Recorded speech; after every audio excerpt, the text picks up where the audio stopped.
आवाज़ India TV में आपका स्वागत है। मेतना संवाद के इस विशेष प्रोग्राम में आज हमारे साथ सुधीर भगत साहब हैं। सुधीर भगत जी, आपका बहुत-बहुत स्वागत। जय भीम, नमोदय। सुधीर भगत साहब एक अच्छे एक्टिविस्ट हैं।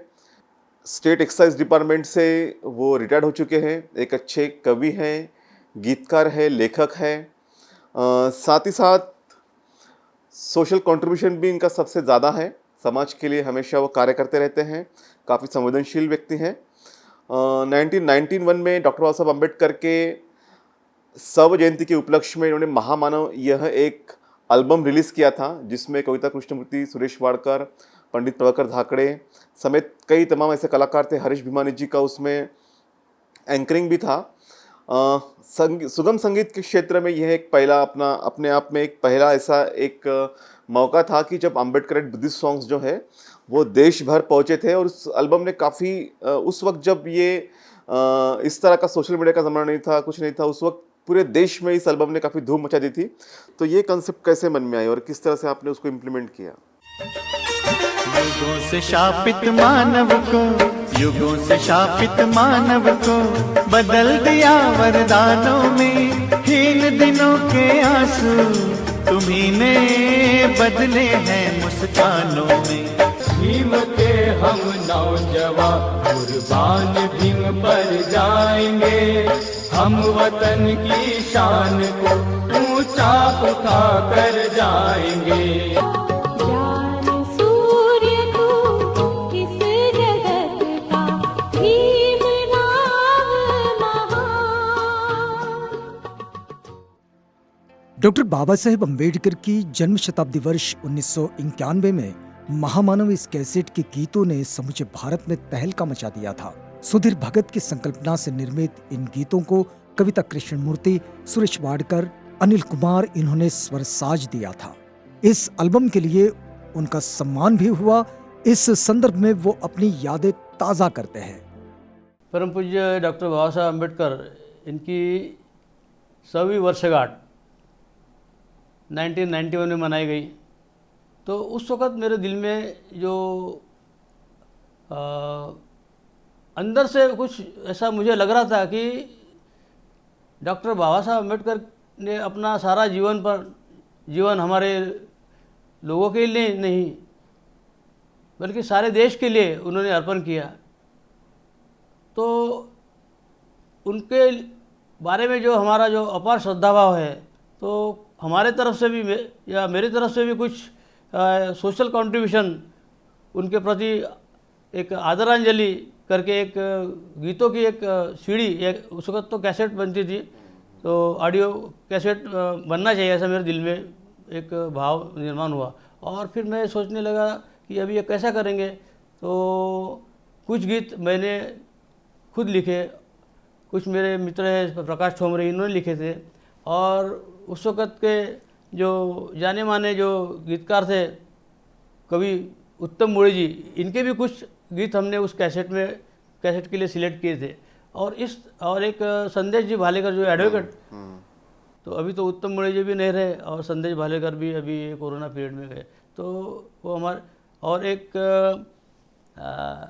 दिनेश चंद्र सवाई करके जी जो एससीएस में टीचर थे, तो उनका भी एक गीत। तो ऐसा करके वो सिलेक्शन गीतों का ऐसा किए हमने कि वो कैसेट के माध्यम से लोगों तक बाबा साहब की जो जीवन कार्य है वो पहुंचना चाहिए।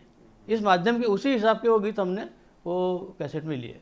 और इसका संगीत पूरा हमारे आदरणीय गुरुजी प्रभाकर जी धाकड़े सर, इन्होंने दिया। तो उसमें अब गायक सिलेक्ट करते हुए, क्योंकि मैंने पहला प्रोजेक्ट जो सिद्धार्थ मैंने बताया कि नागपुर में किया था, लेकिन वो उसका रिकॉर्डिंग और ठीक से नहीं होता। और इस वक्त मैं वो क्वालिटी के बारे में कोई कॉम्प्रोमाइज़ नहीं करना चाहता था, इसलिए मैंने ये सारा रिकॉर्डिंग जो है बॉम्बे में करने का मैंने मानस किया था। और उसमें जो संगीत क्षेत्र के जो जाने माने गायक कलाकार हैं, सुरेश वाडकर जी, कविता कृष्णमूर्ति, इनको भी गीत गाने के लिए उनको विनती की। बाद में मेरे जो मित्र हैं अनिल कुमार जो, और मैं स्वयं, ऐसे हमने चार लोगों ने उस कैसेट में गीत गाए हैं। तो आपको वो जो एल्बम है जिसमें मेरा लिखा हुआ गीत था, ज्ञान सूर्य तू इस जगत का भीमराव महान, भारत भूपे क्रांति को सूर्य को हम करते हैं प्रणाम। तो वो गीत जब कविता कृष्णमूर्ति जी ने रिकॉर्ड किया और वो इतने अच्छे ढंग से उन्होंने उनका गीत गाया, और वो गीत कंप्लीट होने के बाद में फिर धाकड़े गुरु जी ने मेरी पहचान कर दिया उनसे, कविता कृष्णमूर्ति से। तो बोले ये सुधीर भगत जी है और इन्होंने ये गीत लिखा है। तो उन्होंने भी मुझे नमस्कार किया और बहुत बहुत अभिनंदन किया मेरा, मैंने भी उनका अभिनंदन किया। बोला तो उन्होंने क्या कहा कि आप इस गीत के कवि हैं, क्या आपको लगता है मैंने ठीक से गाया है या मैं फिर से इसका मैं रीटेक करूं? तो मैंने उनको बोला कविता जी आपने बहुत ही सुंदर ढंग से इसको प्रस्तुत किया है, अभी इसकी दोबारा रीटेक करने की ज़रूरत नहीं थी। तो इतनी वो विनम्रता से वो बात कर रहे थे। सुरेश वाडकर जी ने भी हमें बहुत, उसमें उनके जो गीत है युगों से शापित मानव को, जो उत्तम मुड़ेची का था, और फिर बाद में मेरे मित्र जो प्रकाश ठोमरे का जो गीत था बार बार हजार बार भीम जी तुम्हारा नाम लिया, ये गीत मैंने स्वयं गाया। बाद में संदेश भालेकर की जो गीत का, जो अनिल खोबरागड़े और मैंने, हमने दोनों ने मिलकर गाया मार्चिंग सॉन्ग, जो बहुत सारे जगह वो बजते रहा। भीम के हम नौजवान कुर्बान भीम पर जाएंगे, हम वतन की शान को ऊंचा उठाकर जाएंगे। मुझे याद है जब जापान में जब बाबा साहब का जब पुतले का जब इनॉग्रेशन हुआ, तो आप लोग भी, आपको पूरा टीम आवाज़ इंडिया का वो जापान में था, और कार्यक्रम के पीछे जो बैकग्राउंड में जो गीत बज रहा था भीम के हम नौजवान कुर्बान भीम पर जाए, तो वो मैंने सुनने के बाद जब टीवी में सुना तो अंतर से मेरे दिल से मैं खुश, जो आनंद महसूस हुआ, मैं इतना खुश हुआ कि मैं शब्दों में उसका वर्णन नहीं कर सकता। तो इस तरह से वो कैसेट हमारी बनी। अब आखिरी के पीरियड में क्या होगा कि मुंबई के लोग तो बड़े कमर्शियल है, वो पहले बोलते पैसा रखो बाद में हम क्या, तो आखिरी के पीरियड में 20,000 रुपये मुझे कम पड़े थे। तो अभी क्या करना, तो इसलिए मैं वहाँ से मुंबई से टैक्सी करके, हमारे एक मेरे पहचान के और मेरे रिलेशन में भी आते थे सुप्रिटेंडेंट पोहेकर साहब, तो मैं उनके पास में अलीबाग में गया और वो बोला अरे सुधीर तो कैसा गया आ गया? तो मैं सर बोला मेरा एक रिकॉर्डिंग चालू है, कैसेट बन रही है बाबा साहब के महामानव नाम से, तो 20,000 रुपये की मुझे सख्त ज़रूरत है।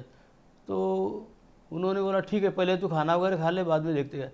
तो उन्होंने मेरे को भोजन वगैरह खिलाया और उसके बाद में मेरे को तुरंत 20,000 रुपये उन्होंने दिए और मैं वापस मुंबई आया और वो जो आर्टिस्ट थे उनको बोला ये पैसे की कोई कमी नहीं है, आपका पैसा अभी तुरंत यहाँ मिल रहा है, ये आपका जो रुका हुआ जो काम है वो आप शुरू कीजिए। तो फिर वो पैसा उनको मिल गया और वो प्रोजेक्ट भी पूरा हो गया। तो इस तरह से बाबा साहब के जन्म शताब्दी वर्ष में वो कैसेट जो हमने बनाए, तो मैं आपको बताना चाहूँगा कि 91 के 5 साल पहले एक दो लोग मुझे महाराष्ट्र बैंक मुंजे चौक में मिले थे, जो यहाँ के अपने 14 अक्टूबर के प्रोग्राम के लिए यहाँ आए थे। तो उनके पास में बिल्ला वगैरह था, बाबा साहब का वो लगा हुआ था। तो मैं बोला शायद ये अपने ये लोग हैं और दीक्षा भूमि में आए। तो मैं खुद होके उनके पास गया उनको जय भीम किया, उनको पूछा आप कहाँ से आए क्या है। तो एक तो उसमें सोहनलाल जी गिंडा करके थे, वो तो मेरे काफ़ी अभी नज़दीक के काफ़ी क्लोज मित्र हो गए वो। तो मैंने भी उनको परिचय दिया और फिर उन्होंने बोला कि हम लोग अभी पहली बार आए हैं तो हम लोग आते रहेंगे, तो आप और बुद्ध धर्म का प्रसार करने के लिए जो भी काम है। पंजाब से आए थे? हाँ, तो वो ओरिजिनली पंजाब के थे लेकिन वो अभी यूके में वो उधर सेटल हो गए। तो फिर उनसे मेरा बहुत ही घनिष्ठ संबंध हुआ और फिर हर साल वहाँ से 30-40 लोग यहाँ नागपुर में आने लगे। हम लोग भी पंजाब में गए और अभी तो उन्होंने पंजाब में भी एक स्कूल खोला और पुलगांव में भी एक बोधिसत्व डॉक्टर बाबा साहब अम्बेडकर इंटरनेशनल स्कूल चल रहा है। तो इस तरह से वहाँ के लोग 30-40 लोग हर साल मेरे पास में आते थे। मैं उनका पूरा जो भी वेलफेयर जो भी था मैं उसका काम करते रहा और इस तरह से बाबा साहब के नाम से और भगवान बुद्ध की जो मैत्री भावना है उससे हमारी मैत्री वो एक काफ़ी उनका घनिष्ठ संबंध हो गया। और तो उन्होंने 91 में ये कैसेट सुनी थी, ये गाने सुने थे जब आए थे।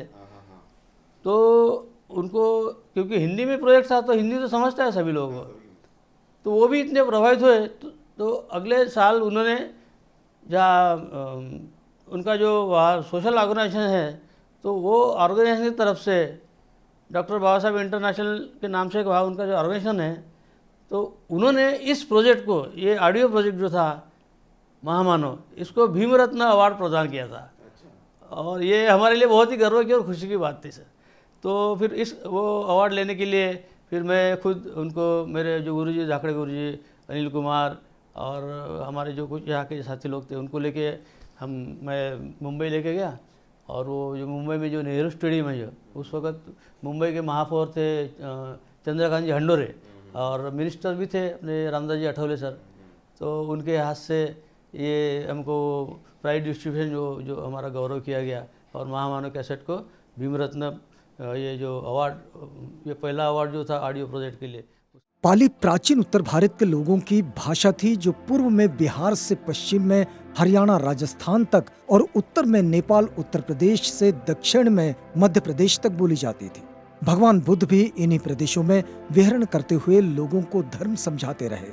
आज इन्हीं प्रदेशों में हिंदी बोली जाती है, इसलिए पाली प्राचीन हिंदी है। लेकिन इस भाषा को यूपीएससी ने हटा दिया था।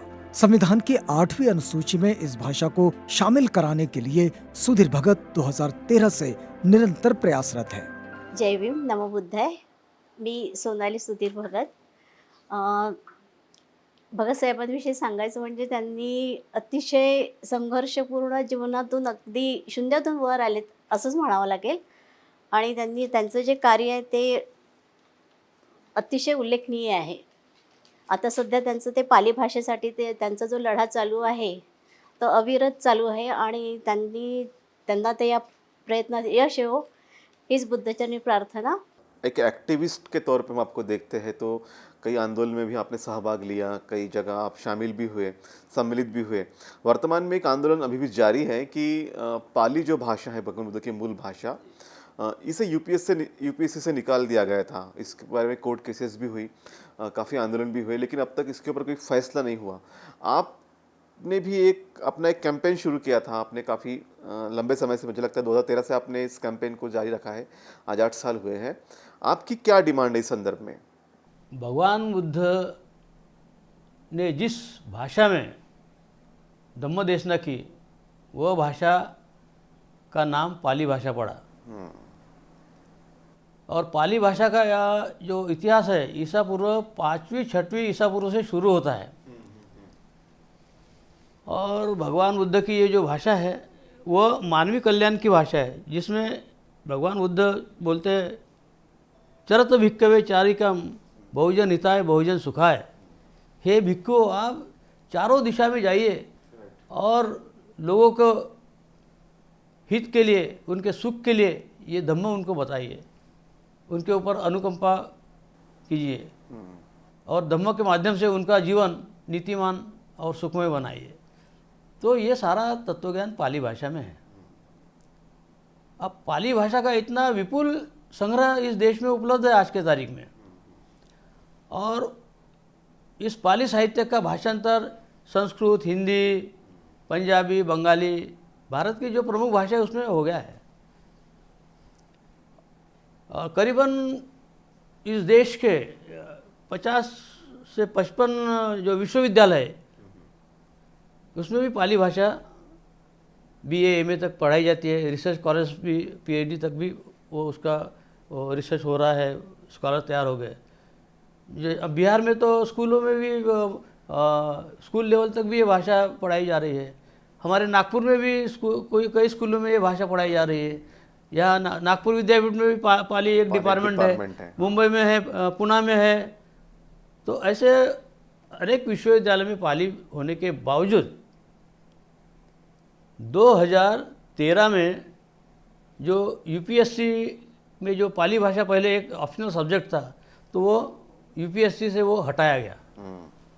और वो पाली सब्जेक्ट हटाने से पाली भाषा के जो प्राध्यापक जो थे तो उनमें थोड़ी हलचल मच गई, और विद्यार्थी में भी थोड़ा हलचल होगी कि भाई हम तो पाली सीख रहे हैं, और यूपीएससी तो इस देश की सबसे बड़ी कॉम्पिटिटिव एग्ज़ाम है ना, और उसमें से अगर ये पाली भाषा में हमारा ऑप्शनल सब्जेक्ट नहीं है तो हमारी जो मार्क का जो स्कोरिंग उस वक्त होता था तो वो कम हो जाएगा। तो इसलिए आंदोलन चालू हो गया नागपुर में भी, पाली भाषा को फिर से यूपीएससी में डाला जाए करके, और वो कोर्ट मैटर भी हो गया। तो तो मैं तो ना पाली का स्टूडेंट था, लेकिन ये आंदोलन देखने के बाद में मुझे लगा कि भाई ये ऐसा क्यों हो रहा। तो मैं उसका थोड़ा डीप स्टडी करने की कोशिश किया और मुझे मालूमात हुई कोर्ट के माध्यम से भी कि भाई सरकार ने या यूपीएससी डिपार्टमेंट ने हाई कोर्ट में बोला कि भाई जो भाषाएं शेड्यूल 8 में हैं वही भाषाएं हमने अभी 2013 की एग्ज़ाम में रखी है और पाली भाषा शेड्यूल में नहीं होने से हमने पाली को हटा दिया है। तो सवाल ये था कि 1981 से लेकर 2013 तक पाली भाषा तो शेड्यूल में नहीं थी, फिर आज ही अभी 2013 की इसमें शेड्यूल का क्या सवाल आया। लेकिन अब कोर्ट के सामने और ये सब बातें होने से और गवर्नमेंट ने वैसा निर्णय लेने से यूपीएससी ने वो पाली भाषा को हटा दिया था। तो जब शेड्यूल की बात आई तो कॉन्स्टिट्यूशन की जो शेड्यूल है तो वो शेड्यूल देखने लगा मैं। तो बहुत सारे लोगों को शेड्यूल के बारे में जानकारी नहीं है। संविधान के कुछ आर्टिकल के बारे में बात करते हैं, लेकिन शेड्यूल के बारे में कौन से शेड्यूल में क्या है इसके बारे में अभी भी लोग अनभिज्ञ हैं। तो और संविधान में अभी 12 शेड्यूल है, तो उसमें का जो भाषा के संबंधी में जो शेड्यूल है वो है सर शेड्यूल 8। तो उस शेड्यूल 8 में जो संविधान का जो आर्टिकल है तो उसके माध्यम से हमने जब देखा कि ये भाषा पाली भाषा का जो संबंध में जो शेड्यूल है और पाली भाषा का शेड्यूल 8 में तो समावेश नहीं है, तो फिर कौन सी भाषा है शेड्यूल में है। तो हमको ये बात पता चला कि शेड्यूल के संबंध में अनुच्छेद 344(1) ये राजभाषा संबंध में आयोग और ये है उसके बारे में, और अनुच्छेद 351 हिंदी भाषा के विकास के लिए है। और ये 2 आर्टिकल के माध्यम से वो जो भाषाएं शेड्यूल में ली जाती है। तो भारतीय संविधान का अनुच्छेद 344(1) और 351 अंतर्गत प्रावधान अनुसार 8वीं अनुसूची में पहली बार 14 भाषाओं को लिया गया। तो वो कौन सी भाषाएं थी? असमी, बंगाली, गुजराती, हिंदी, कन्नड़, कश्मीरी, मलयालम, मराठी, उड़ीसा, पंजाबी, संस्कृत, तमिल, तेलुगु और उर्दू, ये 14 भाषा थी। बाद में संविधान में एक संशोधन किया गया 1967 में, 21वां संशोधन, उसके अनुसार एक भाषा सिंधी भाषा को 1967 में शेड्यूल में डाला गया। उसके बाद में फिर से संविधान में 71वां संशोधन किया गया वो 1992 में, और उसके अनुसार उसमें कोंकणी, मणिपुरी, नेपाली, ये 3 भाषाएं 92 के इसमें आई। और 71 का संशोधन के अनुसार जो आई थी कौन सी, कोंकणी, मणिपुरी, नेपाली, और 92वां जो संशोधन हुआ उसके अनुसार फिर आखिर में डोगरी भाषा आई। डोगरी, मैथिली और संथाली बोडो, ये 4 भाषा। तो इस तरह 14 की 15 हो गई, 15 की 18 हो गई और 18 की 22 भाषाएं ये आर्टिकल के अंतर्गत वो शेड्यूल में आ गई। तो अब हमारा कहना था, मेरा कहना जो था, और हमारे जो ऑर्गेनाइजेशन है तथाकथित संघ वर्धा के माध्यम से जो हमने आंदोलन शुरू किया कि भाई ये तो सारी भाषाएं, ये तो अभी जो है ये उत्तरकालीन भाषा है। हाँ, सही बात है। ये तो पाली भाषा का तो इतिहास ईसा पूर्व 5वीं 6वीं ईसा पूर्व से शुरू हो रहा है, अब तक चलता आ रहा है। और पाली भाषा का जो तत्वज्ञान का जो है, जैसा कि भगवान बुद्ध का जो तत्वज्ञान है, सम्राट अशोक के द्वारा जो उसको आगे बढ़ाया गया, अशोक चक्र हम देखते हैं, महामहिम राष्ट्रपति के आसन पे धम्मचक्र प्रवर्तन हम देखते हैं। तो ये तो सब पाली से संबंधित ही है ना, भगवान बुद्ध के तत्व से संबंधित है।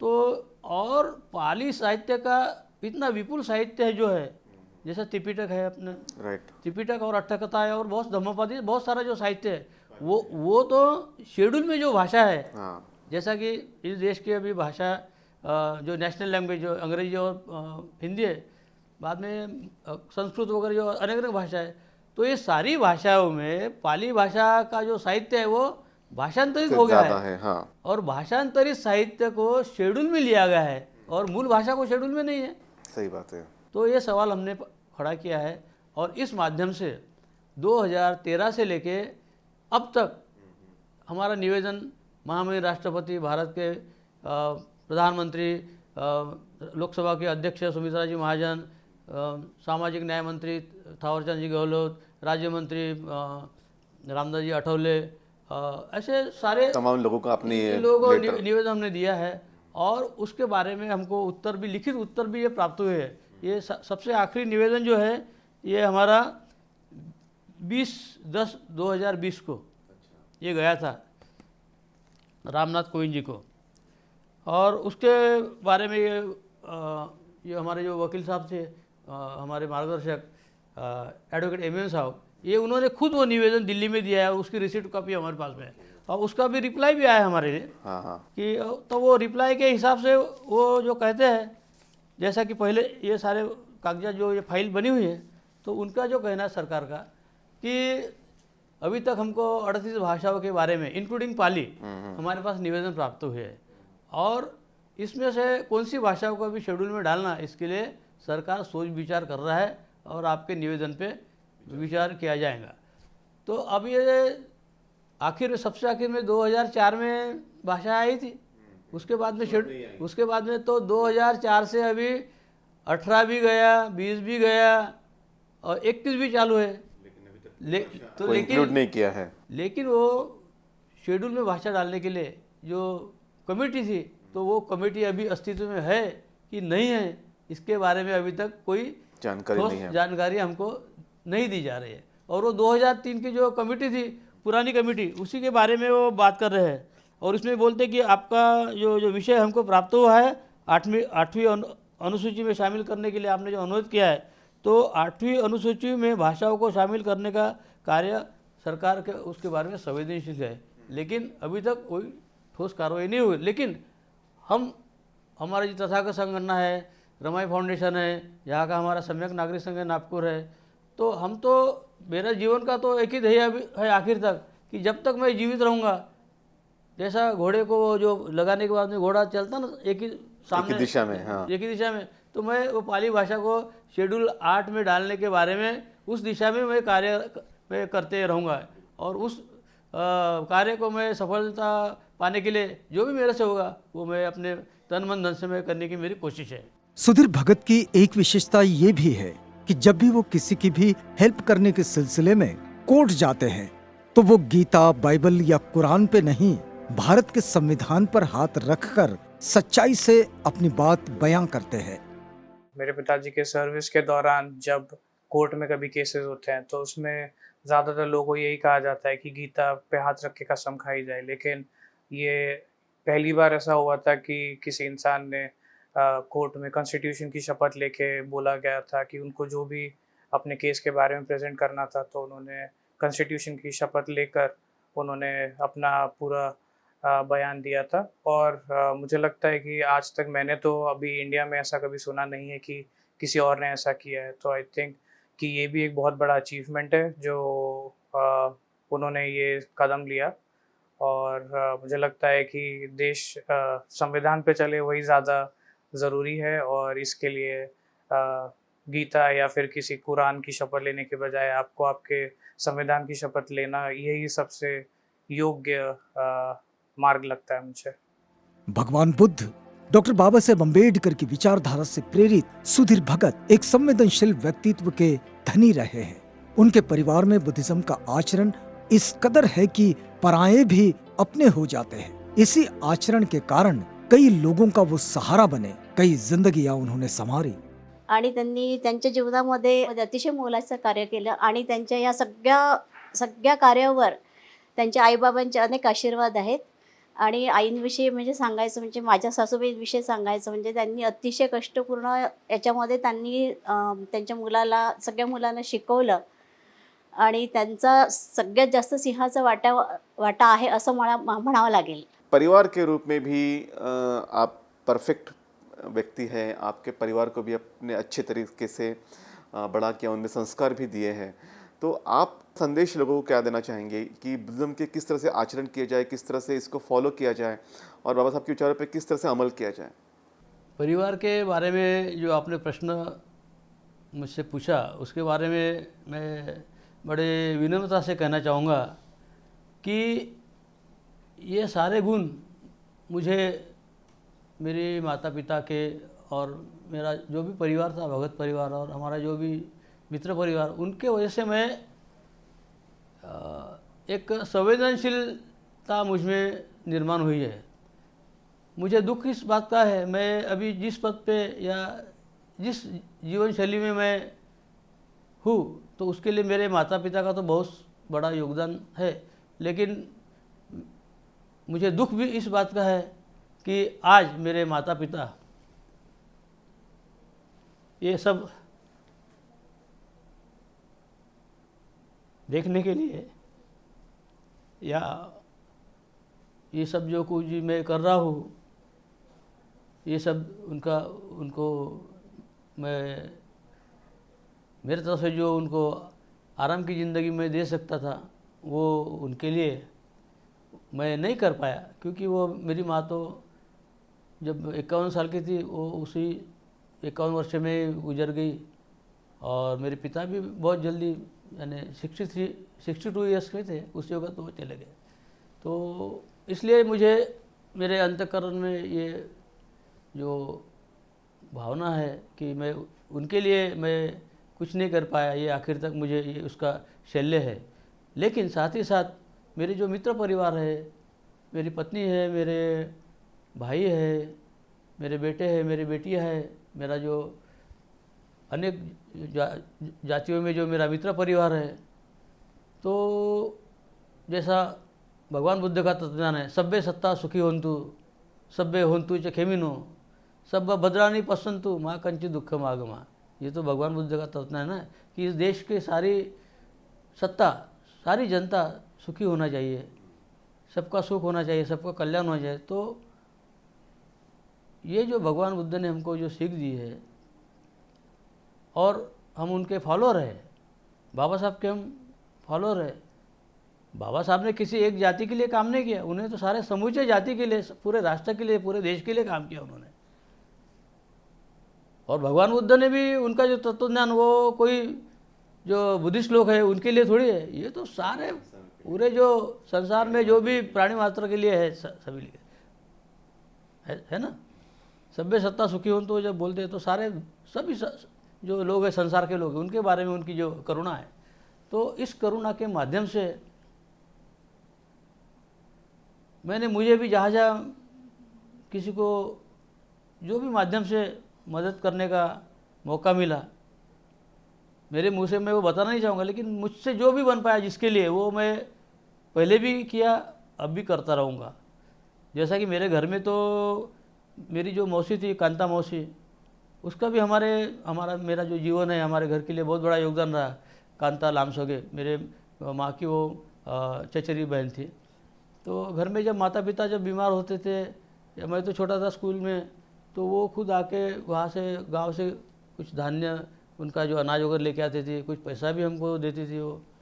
लेकिन उनकी शादी के बाद में उनका दुर्दैवी वो अंत हो गया। लेकिन उस वक्त उनकी बेटी थी, पालने में थी वो, तो वो अकेली रह गई। तो कुछ दिन तो गांव में उसके आजी के साथ में रही, बेला में। लेकिन मैंने जब उसको देखा तो मेरे दिल में ये भावना निर्माण हुई कि भाई इसकी माँ ने, मेरी मौसी ने, कांता मौसी ने हमारे लिए इतना किया, और मैं ये बेटी ये ऐसे गाँव खेड़े में ऐसी पड़ी है। तो मैं उसको साथ में वहाँ से लेके आया, उसको वर्धा में मैट्रिकुलेशन किया, फिर डॉक्टर बाबा साहब अम्बेडकर कॉलेज में उसका एमए किया, और उसको घर में लाके उसका मेरे खुद के बेटे जैसा पालन पोषण करके एक अच्छे घर में शादी कर दिया। वो भी कामले नाम के हमारे जवाई, अभी उनका भी येवला में जाके उन्होंने बहुत बड़ा एस्टेब्लिश किया। उनका एक कपड़ों का बहुत बड़ा शोरूम है, और वो अच्छी ज़िंदगी वो लड़की अभी जी रही है। उनका भी एक बेटा है। वो तो ये करते हुए भी जो आनंद होता है, ये भी होता है। मेरे से जो छोटी बहन थी वो गुजर गई, तो उस वक़्त भी उसका बेटा 6 महीने का था। तो वो बेटे को 6 महीने से मेरे मिसेस ने उसको पालन पोषण किया। तो छोटे बच्चे को, दूसरे के छोटे बच्चे को घर में लाके उसका पालन पोषण करना, उसको बड़ा करना, ये भी बहुत बड़ी करुणा उसमें लगती है। तो उसने भी उसको 2.5-3 साल का बड़ा करने के बाद में उसका पिताजी जो था वो उसको लेके गया। तो इस ढंग का काम हमने घर में तो किए, लेकिन साथ में जो आपको बताना चाहूँगा, वर्धा में एक रुपेश मुड़े नाम का जो 8 साल का बच्चा था, उसका वो उसके पूरे बॉडी के 32 ऑर्गन निकाले गए हैं, और वो केस में वो सारे के सारे जो आरोपी थे वो बरी हो गए। तब वो तो वडर लोग के समाज के जो लोग हैं, वो उनको क्या कायदा कानून क्या मालूम है, लेकिन वो बच्चे का तो इस तरह से अंत हो गया। तो जब मुझे ये पता चला तो मैंने उनके माँ बाप को नागपुर में लाया, और उनकी जो अपील है, जो कोर्ट में, सेशन कोर्ट में, तो उन्होंने एक्विटल हो गए वो सब लोग, आरोपी लोग 14 लोग थे वो, और मेन एक्विट वो भी। तो फिर उनको मैं समझाया और नागपुर में लाया, और हमारे जो मित्र है, जो यहाँ के सीनियर एडवोकेट शशिभूषण वाहन है, उनसे मुलाकात कर दिया, और उनको बोला, शशिभूषण भाई, ये इनका जो भी खर्चा पानी है वो मैं करूँगा, लेकिन ये केस आपको हाई कोर्ट में इसको अपील में डालना है। तो उन्होंने बोले, क्या सुधीर तू पैसे की बात करता है? बोले, मैं बिना पैसे से मैं ये करता हूँ। तो ये भी उनका बड़प्पन है, लेकिन जो भी खर्चा पानी जो है उनको लगता है कोर्ट का मैटर है, उसको टाइप करने के लिए, उसके पेपर बनाने के लिए, तो वो तो करना ही पड़ता है ना। लेकिन उनका भी बड़ापन है, तो वो भी केस हमने हाई कोर्ट में डाले, और वो केस हाई कोर्ट, हमारी अपील मान्य हो गई है। अच्छा, तो इस बात की भी खुशी है कि कम से कम ऐसे लोगों के लिए भी हम कुछ कानून के दायरे में, जो बाबा साहब ने हमको कानून दिया है, तो कम से कम हम खुद पढ़ के, या जिनको समझता है उनके पास जाके हम कानून की लड़ाई भी हम लड़ने की हम कोशिश करते हैं। तो अब हमारे समाज के जो भी पढ़े लिखे लोग हैं, उन्होंने जो उनके जो गाँव खेड़े में रहने वाले रिलेटिव्स हैं, जो गाँव खेड़े में उनकी हालात उनकी ठीक नहीं है, तो उनका एक बच्ची अपने पास में लाके अगर उसको बड़ा किया, उसको अपने बच्चों जैसा पढ़ाया, तो उसमें बहुत सारा उनको कोई दिक्कत नहीं आएंगी, ऐसा मुझे लगता है। तो इस ढंग से भी हम समाज के अपलिमेंट के लिए हम काम कर सकते हैं। और जो भी दुनिया में जो कुछ भी दिखता है, तो अपने हैसियत के हिसाब से अगर हमने उनको करुणा भाव से, अगर मैत्री भाव से मदद किए, तो हम निश्चित रूप से मदद भी कर सकते हैं। तो और एट्रोसिटी कुछ केसेस है गाँव खेड़े की, लोग एट्रोसिटी में डराते अपने लोगों को, तो गांव में जाके भी मैंने कुछ लोग एट्रोसिटी की भी जो है, जो उच्च वर्गीय, उनको घर में जाके हमला करते हैं, मारते हैं, उनकी खेती बाड़ी उनके हड़पते हैं। तो ऐसी एट्रोसिटी भी केसेस में मैंने वकील के माध्यम से हमने कोर्ट में डाले। तो इस तरह से काम हमारे चलते रहते हैं। तो जैसा कि मैंने बताया था कि वो मेरी जो मौसी की लड़की है, तो उसकी तो शादी ब्याह करके उसको भेजा है। बाद में हमारे फैमिली में मेरी पत्नी वो गृहिणी है, और मेरी बड़ी बेटी जो है वो सांदीपनी स्कूल में टीचर है। मेरा एक 9 साल का एक नाती भी है, वो भी उसके साथ में वही स्कूल में जाता है। मेरा जो बेटा है विक्रांत, तो उसकी शादी जो है वो इंटरकास्ट मैरिज है। वो हमारी जो बहू है वो सिंधी समाज से आती है। लेकिन ये भी एक अच्छी बात है कि हमारे घर में भी ये जाति को तोड़ा आपने, ये थोड़ा जो जात पात का जो बंधन तोड़ के ऐसी जो शादी ब्याह जो हो गया है। तो मेरी बेटी, मेरा उसको बहू को मैं बेटी ही समझता हूँ। तो मेरा बेटा, मेरी बहू, वो दोनों अभी अमेरिका में डेट्रॉइट में वो वहाँ वास्तव्य के लिए है। तो इस तरह से मेरा फैमिली लाइफ भी काफ़ी अच्छे ढंग से है। और मेरा मित्र परिवार जो है, मेरे म्यूज़िक के जो मित्र है, वर्धा के जो मित्र परिवार है, मेरा छोटा भाई है वो वर्धा में वो पढ़ता है, कॉलेज में वो काम करता है। उसकी बेटी भी मेडिकल के अभी फर्स्ट ईयर उसने किया है। तो और मेरी जो दूसरी एक बहन है सरिता, वो भी और उसका मिस्टर जो है वो भी PhD होल्डर, वो भी प्राध्यापक है। और इस तरह से मेरी जो फैमिली लाइफ है, उसके अलावा जो रक्त से संबंधित जो लोग नहीं हैं, लेकिन मेरे से जो जुड़े हुए हैं, जो ब्लड रिलेशन भी ज़्यादा मेरे से प्यार करते हैं। जैसे कि मेरी जो वर्धा की एक बड़ी बहन है, जिसको मैं ज्योत्सना भेंडे, और उनसे मैंने जो छोटी जो है जिसका मैं सुलभा भेंडे, तो उनको भी अभी PhD अवार्ड हुई थी तो रिटायरमेंट के पहले। तो वो भेंडे परिवार का भी मेरे ऊपर बेटे जैसा उन्होंने मुझसे स्नेह किया है। और मेरे जो मित्र हैं, श्याम गुन्नावार, विकास काड़े, वासुदेव गोंधळे, वसंत जड़ित वगैरह, ये जो सब लोग जो मेरे म्यूज़िक से संबंधित है।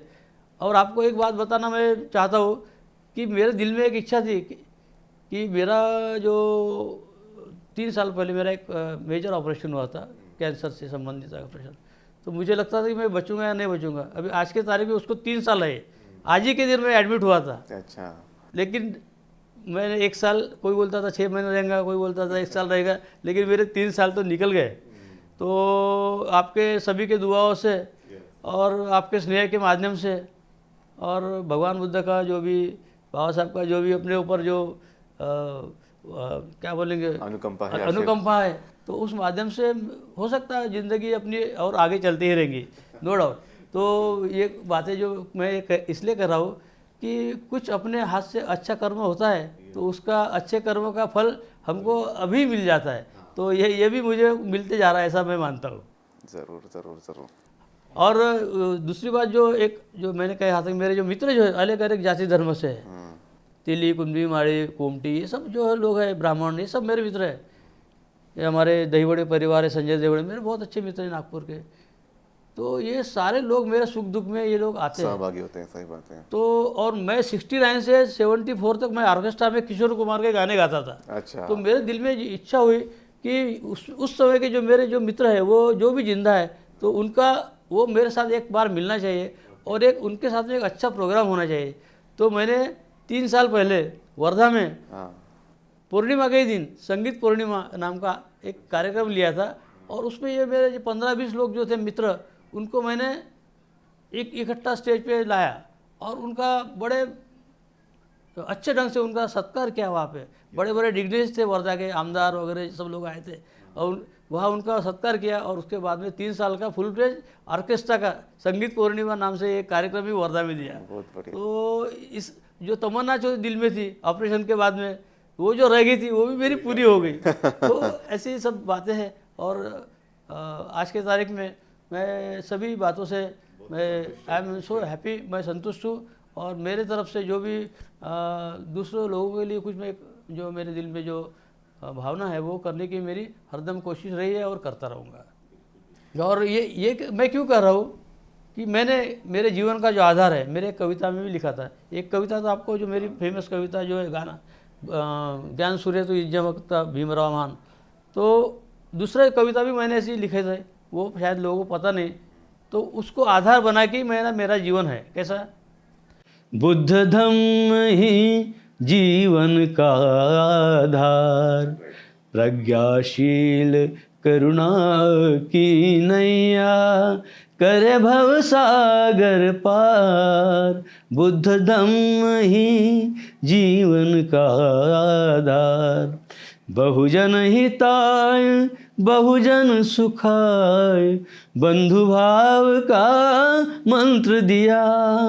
काम क्रोध मोह माया से मानव को दूर किया, पंचशील तत्वों में समाया इस जीवन का सार। बुद्ध धम्म ही जीवन का आधार। सुधीर भगत एक ऐसे शख्स है जो कला, साहित्य, स्पोर्ट्स तथा सोशल एक्टिविटीज में भी अग्रसर है। महामानव इस कैसेट के माध्यम से उन्होंने एक सांस्कृतिक क्रांति का आगाज किया था। वर्धा के एक गांव से शुरू हुआ ये सफर निरंतर जारी है। मेरे पिताजी सुधीर भगत, उन्होंने अपने सर्विस के दौरान अंबेडकर थॉट्स और बुद्धिज़्म का काफ़ी प्रचार और प्रसार किया है। उन्होंने अपने सर्विस के दौरान टाइम निकालना और अपने रिलीजन और अपने कम्युनिटी को हेल्प करना, ये उनका बहुत बड़ा योगदान रहा है। और मुझे लगता है कि ये चीज़ करना इतना आसान नहीं होता, क्योंकि अपना काम संभालने के साथ और अपना सोशल एक्टिविटीज़ कैरी आउट करना और बाकी लोगों को अपना संदेश पहुंचाना, बुद्धिज़्म के बारे में बताना, डॉक्टर बाबा साहेब के बारे में बताना, ये एक बहुत बड़ा काम होता है। तो मुझे लगता है कि इसमें उन्होंने जितनी मेहनत और जितनी एनर्जी इस पे स्पेंड की है, तो उसके सारे रिजल्ट्स आपको देखने को मिलते ही है। सबसे पहले मैं जानना चाहूँगा कि ये जो सफ़र आप यहाँ तक पहुँचे हैं, आज एक अच्छे मकाम पे आप हैं, अपने जीवन में कई ऊंचाई आपने प्राप्त की है। आपका शुरुआती सफ़र कैसे रहा? आपकी शिक्षा या फिर आपके संगीत की जो आप में प्रेरणा थी वो कैसे आई? मेरा जो जन्म वर्धा में सरकारी अस्पताल में हुआ था, वैसे तो मेरे जन्म की तारीख 26 जून 1956 मेरे रिकॉर्ड पे है, लेकिन मेरी मम्मी, मेरी माता मुझे हरदम कहती थी की सुधीर, तुझा जन्म पौर्णिमेच्या दिवशी झाला आणि त्या दिवशी आषाढ पौर्णिमा होती, अशी मला ती नेहमी मला सांगायची. तो मेरा बचपना वर्धा में लाला लाजपत राय स्कूल जो तारफैल पुरफैल का वो हिस्सा थी, और उस वक्त तारफैल पुरफैल में हमारे साथ जो पढ़ने वाले बच्चे थे वो मांगवारुड़ी समाज के और बहुत ही जो भी दबे कुचले वर्ग के जो बच्चे थे वो स्कूल में हम पढ़ते थे. तो मेरा पहला दूसरी क्लास में उस स्कूल में पढ़ा. उसके बाद में मैं तीसरी चौथी के लिए चित्तरंजन दास प्राइमरी स्कूल में रामनगर एरिया में जो है वहाँ मेरी पढ़ाई हुई, और बाद में मैं 5वीं से लेके हायर मैट्रिक तक वर्धा में जो ब्रिटिश ज़माने से जो स्कूल थी जिसका नाम क्राडक हाई स्कूल था, और जब हम एडमिशन हमने जब लिए तो उसका नाम जिला परिषद स्कूल के अंतर्गत महात्मा गांधी विद्यालय हो गया. तो उस स्कूल में मैं हायर सेकेंडरी तक पढ़ा. तो हायर सेकेंडरी तक पढ़ते वक्त भी मुझे जो स्पोर्ट्स वगैरह है या एनसीसी है उसमें मेरी काफ़ी दिलचस्पी रही थी, और उस माध्यम से मैं स्पोर्ट्स में और एनसीसी में मैं काफ़ी अच्छा मेरा नाम उस स्कूल में भी था. मैं उस स्कूल का मैं 10वीं क्लास में जब मैं था तो मैं स्कूल कैप्टन भी रहा था, और फुटबॉल टीम का भी मैं कैप्टन रह चुका था. मुझे उस वक्त जो स्पोर्ट्स स्कॉलरशिप थी गवर्नमेंट ऑफ महाराष्ट्र की, वो भी मुझे प्रदान की गई थी.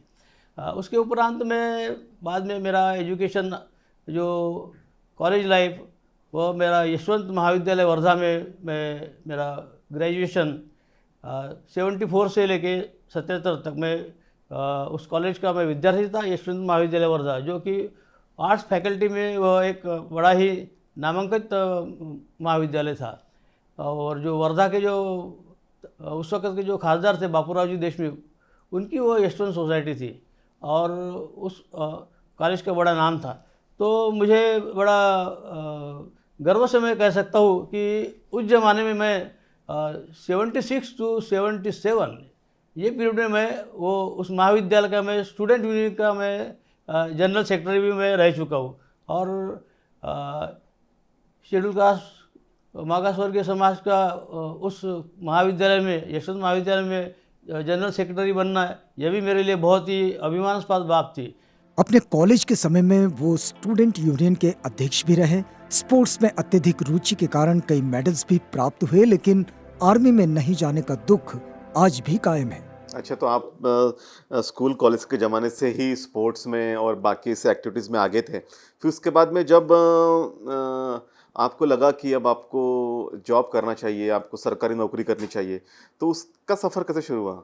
मेरा तो इंटरेस्ट म्यूज़िक में था. बीए तक मेरा म्यूज़िक ऑप्शनल सब्जेक्ट था, लेकिन मैं आगे एमए म्यूज़िक नहीं करना चाहता था. क्यों कि मैं घर में बड़ा लड़का था, और मेरे पिताजी और माताजी दोनों की भी तबीयत वैसे कम ज़्यादा होती रहती थी. तो मुझे ग्रेजुएशन के बाद में मैं चाहता था कि मैं कुछ तो भी जल्दी कोई जॉब पकड़ के घर के लिए मैं आर्थिक मदद मैं कर सकूँगा.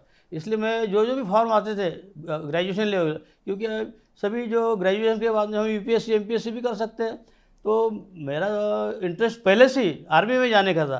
तो मेरा एनसीसी था, और ग्रेजुएशन होने से मैं एक बार मेरा सेकंड लेफ्टिनेंट के लिए इलाहाबाद एसएसबी बोर्ड में मैं गया था, और मेरा इंटरव्यू वगैरह एसएसबी में काफ़ी अच्छा रहा. फिर भी मेरा सिलेक्शन नहीं हुआ. तो मैं आपको बताना चाहता हूँ कि मैं रोते रोते मैं इलाहाबाद से सर मैं वर्धा वापस आ गया. तो मेरे दिल में जो आर्मी में जाने की जो बात थी, तो मेरे दिल में ऐसी रहेगी, क्योंकि मैं दूसरे बार जब मैं फॉर्म भरा तो मैं ओवर एज हो गया था. तो फिर बाद में मेरी तमन्ना जो आर्मी की थी वो रह गई, लेकिन मैं वर्दी ऑफिसर बनना चाहता था. तो मेरा नसीब बोलो या मेरे प्रयत्न बोलो या जो भी है, नसीब पे तो हम विश्वास नहीं करते, लेकिन प्रयत्न पे विश्वास करते. तो प्रयत्न मैं करते रहा कि अलग अलग डिपार्टमेंट के फॉर्म भरते रहा. और मैं 1979 में दारूबंदी और उत्पादन शुल्क जो महाराष्ट्र स्टेट का जो रेवेन्यू डिपार्टमेंट का जो होम डिपार्टमेंट में आता है, वो तो होम डिपार्टमेंट का जो उस वक्त का नाम था दारूबंदी उत्पादन शुल्क, तो उस विभाग में मैंने फॉर्म भरा था और मैं द्विजम निरीक्षक सब इंस्पेक्टर इस पद के लिए मेरा चयन किया गया और मैं 1979 से मैं वो दारूबंदी उत्पादन शुल्क ये डिपार्टमेंट मैंने ज्वाइन किया। उसके बाद में पहली पोस्टिंग तो मेरी मुंबई में हुई। तो ये 2 महीने का ऑफिशियल ट्रेनिंग वगैरह था, नागपुर में ट्रेनिंग हुआ और उसी वक्त में MA सोशोलॉजी मैंने ज्वाइन किया था PGDD कैंपस में, लेकिन फिर वो बीच में मैंने छोड़ दिया।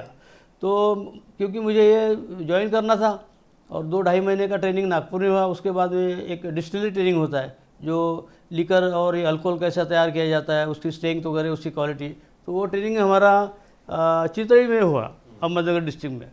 उसके बाद में जो हमको ऑफिशिएटिंग सब इंस्पेक्टर करके मुंबई में पोस्टिंग हुई। तो मुंबई में प्रॉब्लम था कि हमने रहना कहाँ, क्योंकि जान पहचान में उस वक्त थी नहीं, 79 की बात है। तो और मुंबई में कहाँ रहेंगे, ये मेरे लिए बड़ा प्रश्न था। तो कुछ दिन तो 5-6 महीने तो मैंने निकाला, लेकिन मेरा वहाँ रहने का बंदोबस्त नहीं था, इसलिए मैं सोच रहा था कि मेरी पोस्टिंग इधर ही विदर्भ में कहीं आसपास हो गई तो ठीक रहेगा।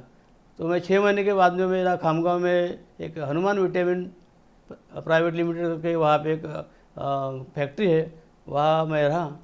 उसके बाद में वहाँ 1-1.5 साल वहाँ पोस्टिंग के बाद में मेरा बीड़ में ट्रांसफ़र हो गया, वहाँ करीबन 1.5 साल रहा। उसके बाद में फिर मैं फिर से बुल्ढाना, अकोला ऐसा करते करते फिर बाद में 84 में मैं इधर मूर्तिजापुर सर्कल में मैं एग्जीक्यूटिव पोस्ट में मैं सब इंस्पेक्टर करके मेरा तबादला हुआ। तो उस वक्त मेरे तरफ मूर्तिजापुर हेडक्वार्टर, कारंजा, मंगलपीर, मानवरा ऐसा मेरा जुरिडिक्शन था। तो हमारा जो मेन वर्क था कि ये जो रेवेन्यू लॉस जो होता है गवर्नमेंट का, जो अलग अलग जो हाथ भट्टी में दारू का जो डिस्टिलेशन होता है, निर्मित होती है बेच, और उसके वजह से गवर्नमेंट रेवेन्यू के जो लॉस होता है, सरकारी दुकान की जो दारू है उसके ऊपर उसका इफेक्ट होता है।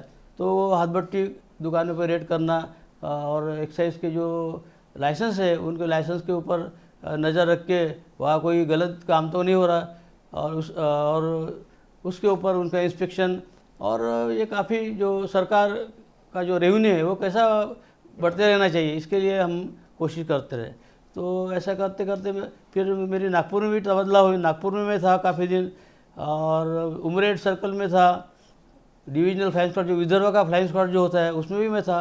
और फिर करीबन मेरा जो प्रमोशन हुआ, अभी लोगों को लगता है कि भाई ये जो शेड्यूल कास्ट के जो लोग होते हैं, शेड्यूल टाइप के लोग, तो इनको जल्दी जल्दी प्रमोशन होता है, ऐसा उनकी धारणा है।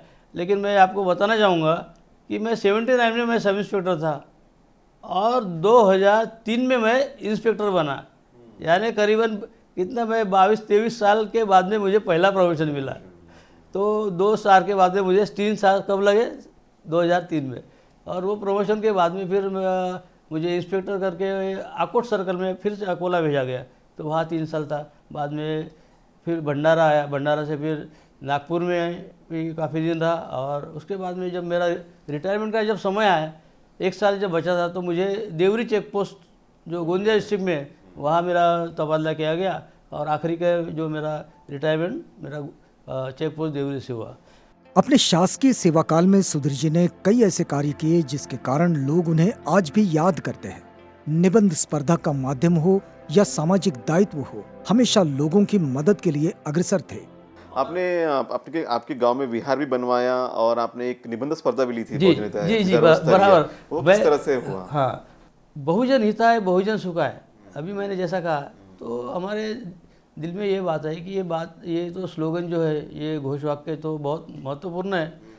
तो इस विषय पे आयोजन जो होना चाहिए निबंध स्पर्धा, तो उस माध्यम से भगवान बुद्ध का तत्वज्ञान जो बच्चे हैं या कॉलेज के लड़के हैं, वो कुछ ना कुछ उसमें लिख पाएंगे ऐसे में। तो इसलिए मैं जब इंस्पेक्टर था आकोट में, तो मेरी जो भगिनी है जो चांदूर रेलवे में हेड ऑफ द डिपार्टमेंट थी उस वक्त, मराठी विभाग के, तो उनके विचारों से भी मैं प्रभावित हुआ और उन्होंने मुझे बोला कि इस विषय पे सुधीर हम निबंध स्पर्धा अपन आयोजन करेंगे। तो बहुजन हिताय बहुजन सुखाय इस विषय पे विदर्भ स्तरीय निबंध स्पर्धा वहाँ ली गई और करीबन 40 लोगों ने निबंध भेजे थे और उसमें से हमने उन लोगों को कैश प्राइजेस भी दिए और सर्टिफिकेट्स दिए और उस जो वहाँ के आमदार थे गोवर्धन जी शर्मा उनके हाथ से और जो वहाँ के एसडीओ थे, तो ये सब लोग उसमें कार्यक्रम में आए थे और वो बहुत ही पहला कार्यक्रम ऐसा आकोट में हुआ कि लोगों को मालूम हुआ कि बहुजन हिताय बहुजन सुखाय क्या था। सुधीर भगत जी ने कई किताबें लिखी हैं, कई रचनाएं उनकी प्रकाशित हुई हैं, कई अवार्ड्स भी उन्हें प्राप्त हुए हैं। अपने गांव में बुद्ध विहार का निर्माण कर उन्होंने सामाजिक दायित्व का परिचय भी दिया। जय भीम, नमो बुद्धाय।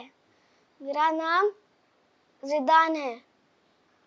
मेरे बाबा बहुत अच्छे हैं और वो बहुत अच्छा काम करते हैं। बाबा साहब और रमाई उनके वजह से हम लोग अच्छे हैं। बहुत अच्छा प्रयास है आपका। आप एक अच्छे गीतकार है, संगीतकार है, एक अच्छे प्रशासक भी रहे हैं, आप एक अच्छे एक्टिविस्ट भी है, आप एक विषय को लेके निरंतर आपका संघर्ष जारी है। आपने कई बौद्ध देशों की यात्राएं भी की हैं, आप हमारे साथ में लेह लद्दाख भी आए हैं और आपने बौद्ध विचार को आचरण में भी लाया है और आपने उसके अनुसार आपके मन में संवेदनाएं भी है, करुणाएं भी है। मैं ये जानना चाहूँगा अंत में कि ये एक सब आपके व्यक्तिमत्व के अलग अलग आयाम हमने आज देखे।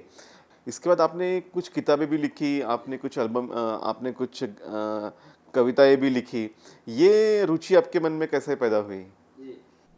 जो पहला मेरा सोशल कंट्रीब्यूशन जो था, उसके पहले भी छोटे मोटे काम तो मैं करता था, लेकिन 91 का जो बताया महामानव कैसेट का, तो उसके बाद में फिर मेरे दिल में ऐसा लगा कि जो भी साहित्यिक लोग हैं वो कुछ साहित्य लिखते हैं बाबा साहब भगवान बुद्ध के ऊपर, तो उनके कुछ किताबें अपने द्वारा प्रकाशित होना चाहिए, लोगों तक जाना चाहिए वो। तो मुझे जो यशवंत महाविद्यालय में स्टूडेंट यूनियन का जनरल सेक्रेटरी बनाने का जो सारा श्रेय मेरी जो भगिनी उस वक्त जो मेरी यशवंत महाविद्यालय में पढ़ती थी, सुलभा भेंडे, तो उनके वजह से मैं उनकी जगह, जबकि उनको सेक्रेटरी बनना था, लेकिन उन्होंने मेरा नाम प्रपोज किया, इसलिए मैं सेक्रेटरी बन पाया। तो मेरे दिल में अभी भी उनके बारे में बहुत ही सम्मान है, आत्मसम्मान है और उन्हीं ने मुझे बहुजन हिताय बहुजन सुखाय ये संकल्पना पे निबंध स्पर्धा आयोजन करने के लिए प्रेरित किया।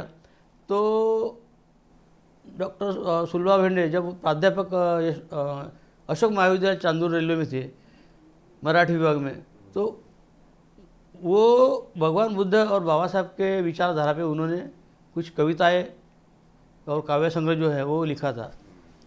तो हमारी जब बातचीत हुई तो मैं बोला ठीक है सुलभा था, ये तो आपने लिखा है लेकिन ये आपके तक ही रहेगा, तो मैं इसको प्रकाशित करूँगा। और फिर मैंने तथागत प्रकाशन के नाम से पहला उनका जो ये था स्वयंदीप भव, वो काव्य संग्रह, बाद में उनके 3-4 और काव्य संग्रह जो थे वो भी प्रकाशित हुए, तो वो मैंने तथागत संग्रह के नाम से प्रकाशित किया। बाद में मैंने भी धम्म तथागत आता ये कविता संग्रह और महाकरुणेचा अर्णव ये दूसरा कविता संग्रह ये भी मैंने लिखा और वो भी प्रकाशित हुआ। तो ऐसे करीबन 6 किताबें जो है कविता संग्रह वो हमारे तथागत संघ के नाम से प्रकाशित हुए और वो उसमें हमको कोई पैसा तो कमाना नहीं था, तो वो निःशुल्क वितरण को बुद्ध धर्म का प्रसार करने के लिए वो कविता संग्रह प्रसारित हुए और हमने वो हमारी तरफ से फ्री ऑफ कास्ट लोगों को हम दे रहे हैं। अभी भी वो हमारे पास में हम उसके द्वारा हमारा प्रसार चल रहा है। दीप हो स्वयं दीप हो मार्ग दिला जगण्याचा, दीप हो स्वयं दीप हो मार्ग दिला जगण्याचा, बहुजन हिताय बहुजन सुखाय धम्म असा बुद्धाचा, धम्म असा बुद्धाचा तथागता। अमुची